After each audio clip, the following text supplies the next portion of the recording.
You have a spreadsheet. You made it 8 months ago and named it The Plan. It has 47 rows, a revenue model tab, and month 1 projections updated 4 times without matching reality. You open it at 11 p.m. on a Tuesday, stare for 6 minutes, then feel hope and nausea simultaneously. You close the spreadsheet and watch Netflix instead. This is where most entrepreneurship stories actually begin. Not with a pitch deck or dramatic resignation, just a spreadsheet next to a half-finished cold brew. You're still employed, still technically fine, still not doing the thing you keep telling people you are about to do. The spreadsheet isn't a business plan. It's a permission slip to feel like you're moving without actually moving. If you never get past updating it, you're in very good company with millions of others. 6 in 10 Americans say they'd rather work for themselves. Give me it. Penny, that's a massive chunk of the workforce. Roughly 90% of those people die with that spreadsheet still on their hard drive, never opened again.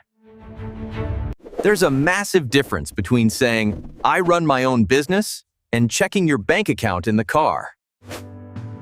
Today we'll live that difference level by level. Picture 7 distinct stages, almost none of which look as promised.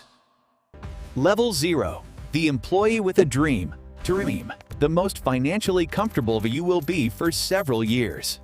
You have a job. It pays you every 2 weeks, the bare minimum a job can do, and you think it's enough. You have a manager whose primary skill appears to be scheduling meetings to discuss the previous meeting. You have health insurance, paid time off, and a 401k match your employer calls generous. The math says that 401k match is approximately $47 per paycheck. Generous is generous-ish. Around 2:47 p.m. on a Wednesday, you open a browser tab and start calculating $5,000 a month. $5,000 a month on my own, and I could quit. I could actually do this. That calculation is missing about 14 other calculations, but you don't know that yet. 6 in 10 Americans prefer working for themselves, but only 9.7% ever actually launch a real business. The other 50+% stay. They update the spreadsheet. They watch YouTube videos about passive income at 10 p.m. They tell people they're working on something without specifying what, because specifics invite questions you must answer. 68% of side hustlers make less than $500 a month total, RISI, not profit, total revenue. The average side business earns the equivalent of a very mediocre garage sale. And yet, Pace, you're about to quit. This is still the safest you will feel financially for the next 3 to 5 years, because you're about to leap. Level 1, the leap mindset, and the specific silence that follows the morning after you resign. You sit at your kitchen table at 8:07 a.m. No Slack notification, no stand-up, no calendar invite at all. By 9:30 a.m., you've made a better formatted to-do list from your original to-do list and accomplished nothing else. You watched the first 8 minutes of a Get Your First Client video, and then got distracted by a passive income video you watched in full. You haven't earned $1. Your old coworkers are in the Wednesday meeting right now, and you'd trade almost anything.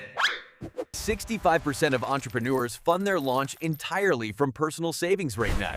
This is where things get real fast. The median startup needs less than $25,000 to launch, and 64% started with $10,000 or less. Financial advisors say you need 3 to 6 months of runway. Entrepreneurs who survive tend to have 12 to 18. If you quit with $14,000 saved and rent is $800 a month, you have about 4 months left. That's not a runway. That's a very short hallway with a very hard wall at the end of it.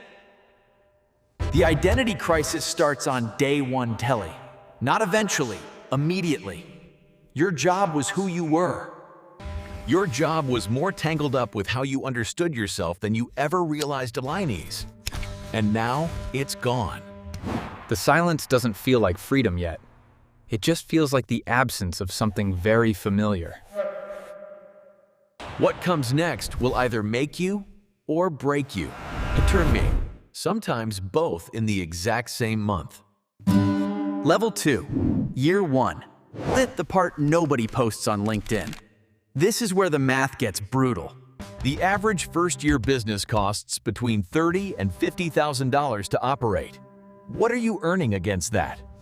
The Federal Reserve Bank of Minneapolis found the average entrepreneur earns $27,000 in year 1. That's $2,000 less per year than a same-age employee earns. You earn less by going solo. Gallup's 2024 data cuts deeper. Median solo entrepreneur personal income is $24,000 per year. That's $2,000 a month. Yes. Less than monthly rent in any city worth living in. The 36% of an entrepreneur's week goes to tasks that have absolutely nothing to do with earning money. Logging expenses, chasing invoices, answering brain-pick emails, fixing scheduling software that talks to nothing. If you work 60 hours a week, crappy, and you will ting, only 38 of those point at anything that could pay you. You work harder than you've ever worked in your life to earn less than you've ever earned. Congratulations! You're an entrepreneur. It feels like you're running, but the ground is moving in the wrong direction. You have more tabs open than your laptop can handle. Invoice template, Facebook ads tutorial, bank account showing 2,047. The spreadsheet is now called Revised Plan, then Actual Plan V3, and none of the numbers match each other. 20% of businesses don't survive year 1, not because founders were lazy, but because cash ran out. 38% of all startup deaths trace directly back to simply running out of cash. Projections don't capture this. Cash runs out faster than any projection says it will build thing, because projections are made before you've tried the thing. But if you survive year 1, not thrive, just survive, the math on the other side is genuinely different. Level 3. First real traction. And here, the most dangerous moment of the entire entrepreneurial journey. Your first $10,000 month arrives. Maybe month 7, maybe month 11. The feeling is indescribable. It's not just relief, it's validation. Proof that you made real money doing what everyone assumed would fail. You go to dinner and order the steak without checking the price. That detail tells the whole story. You upgrade to a co-working space at $47 a month. Wood tables, exposed brick, the whole vibe. You sign a car lease for $418 a month for client meetings. Because apparently clients can tell if you drove a 2014 Honda Civic to their office. Apparently. Here's the problem. Revenue is a wave. Waves go up and down. Your expenses are a ratchet. Ratchets only go up. 3 months later, revenue is $3,800. The car lease doesn't know that. You've built a $600 to $500 monthly cost structure on an income that moves like weather. This is lifestyle inflation. For a salaried employee, it's expensive. For an entrepreneur, it can be fatal. Your income doesn't arrive on the 1st and the 15th. It comes in waves, with a ratchet running underneath. The Startup Genome Report studied 3,200 startups and found 74% of high-growth businesses fail from scaling too early. The 489 car lease isn't scaling. It's just a car pounce, until it's the thing that kills your business in a slow quarter. Stay lean until revenue is consistent, contracted, and recurring. Not just high once. That sentence doesn't sell courses. You won't see that advice on Instagram next to a photo of someone's laptop on a beach. You'll probably learn it the expensive way. And that expensive lesson sets you up for what comes next. Level 4. The messy middle nail. Years 2 through 4. This is the part nobody talks about on podcasts. The average solo business generates about $57,600 a year in revenue. That sounds like $4,800 a month per lemons. Until you remember, that's gross revenue, before anything else. Before expenses, before self-employment tax, before quarterly estimated payments you forgot until the IRS sent a letter.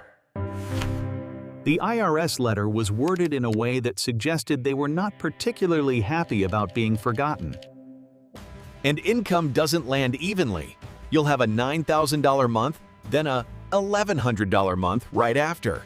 Then a month where your biggest client sends an email beginning with, "We've really valued working with you." You know from the first 5 words exactly where that email is going. And you're right. Paul Graham calls this the trough of sorrow. It can last 12 to 24 months, sometimes even longer. You're not failing exactly, but you're not growing in any visible way, and the novelty is completely gone. What's left is just the work, day after day, with no guarantee it's pointed at anything that will resolve. It feels like your partner asks how the business is going for the 14th time, and you say, "It's growing." You both know that's not an answer, babe. It's a deflection. And you watch them decide not to push it. It feels like opening your laptop Sunday evening to do a few things and looking up at 11:45 p.m. You've sent 6 emails and updated the spreadsheet once, now in its 7th revision, still called Revised Actual Plan Final V7. None of the 6 emails have generated any money yet. It's Sunday night, and the week hasn't started. A landmark UCSF study found that 72% of entrepreneurs are directly or indirectly affected by mental health challenges. Depression affects founders at 30% versus just 7% in the general population. That's more than 4 times higher. 46% of founders meaningfully struggle with loneliness and isolation, a spectacular return on being your own boss. 65% of businesses are dead by year 5. Most founders quit, not because the business couldn't have worked.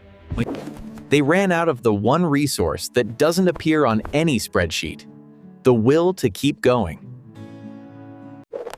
The people who don't quit are about to hit the inflection point that changes absolutely everything.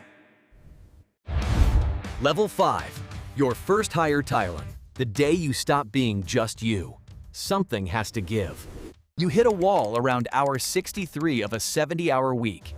You've been doing everything Nundat, all of it, alone.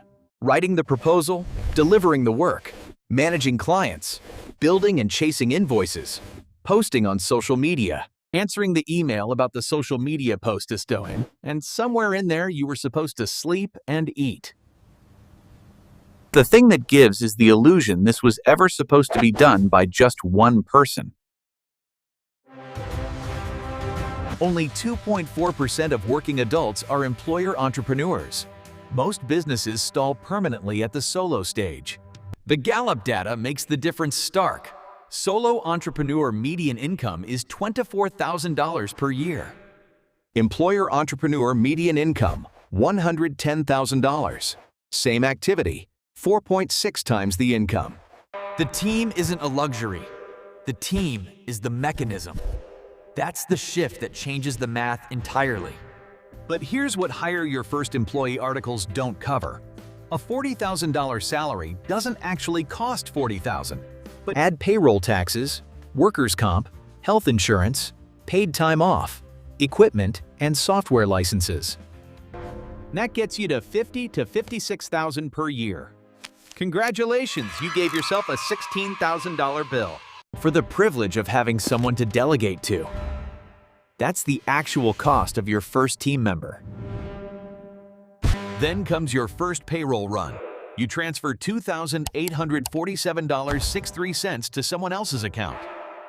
Your stomach drops in a way you weren't fully prepared for. That money used to be yours.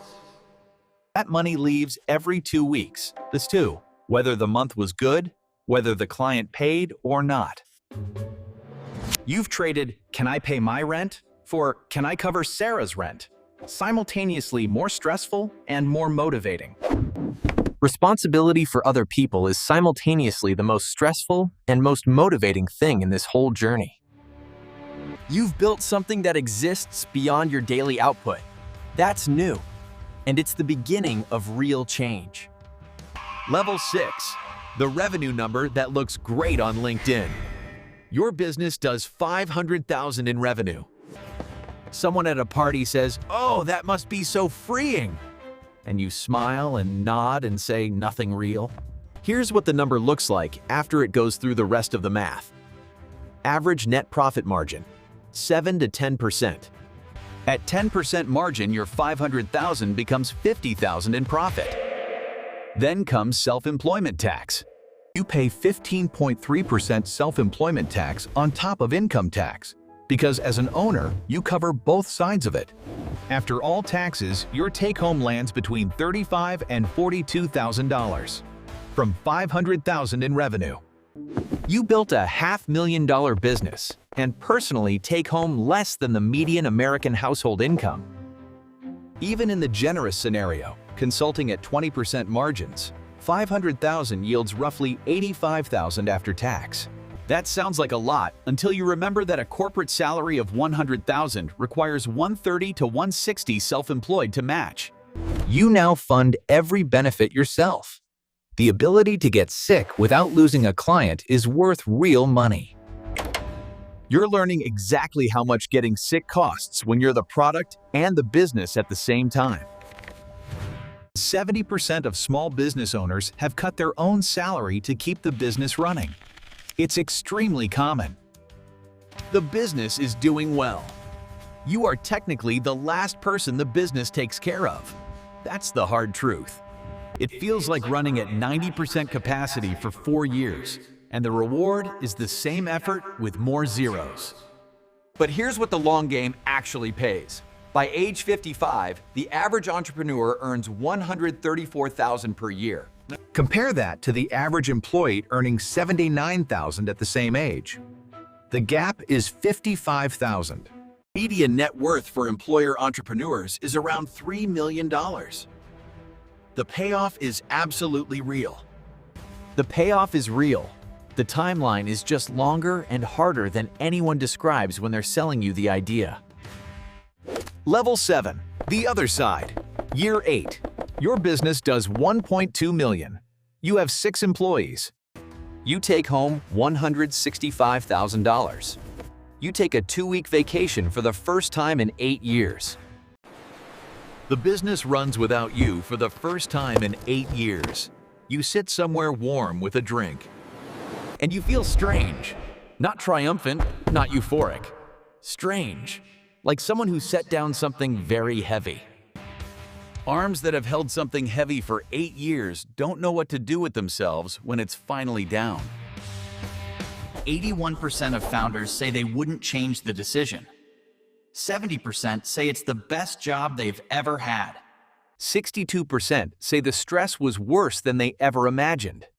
All 3 of those numbers are simultaneously true. You don't get to pick the numbers you like and ignore the rest. That's not how this works. Here's what most entrepreneurship content skips entirely. 65% of businesses don't make it to year 10. The founders who didn't make it aren't on the podcast talking about resilience. They're not in the highlight reel. They spent $150,000 to $250,000 in costs and foregone salary on something that didn't work. Plus years of their life they can't get back. The story of people who tried and stopped isn't told. The story of people who tried and stopped is not the story anyone is incentivized to tell. That matters. A Harvard, MIT, and Census Bureau study followed 2.7 million founders and found the average successful founder's age is 45. Not 22, 45. Experience beats hustle.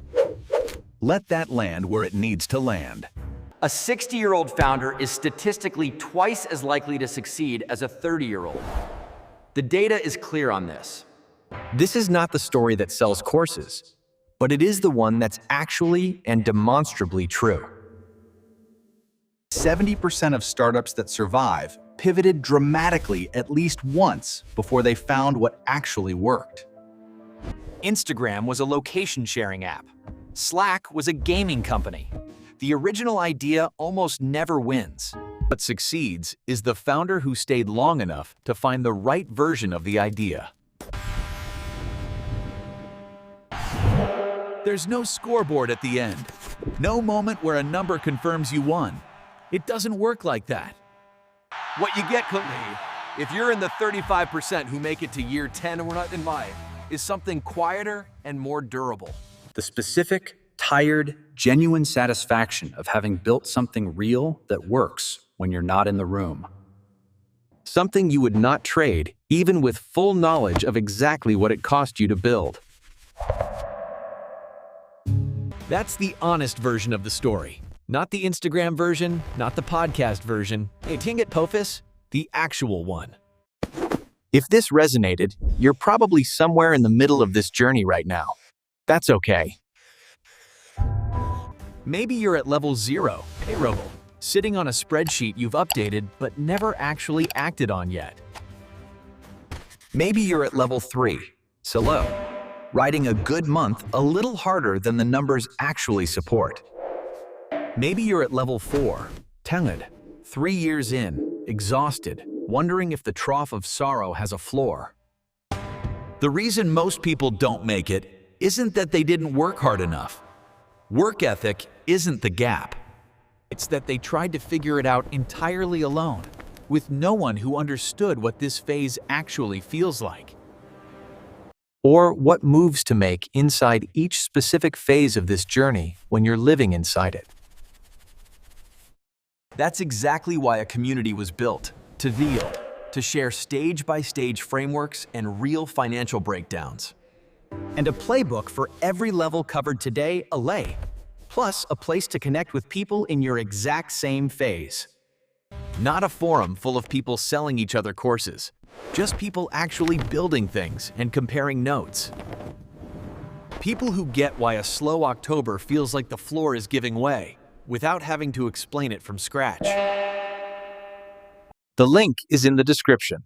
If you're anywhere in this journey, it's genuinely worth a look. And if this video was useful, hit like and subscribe to because there's a lot more of this kind of content coming.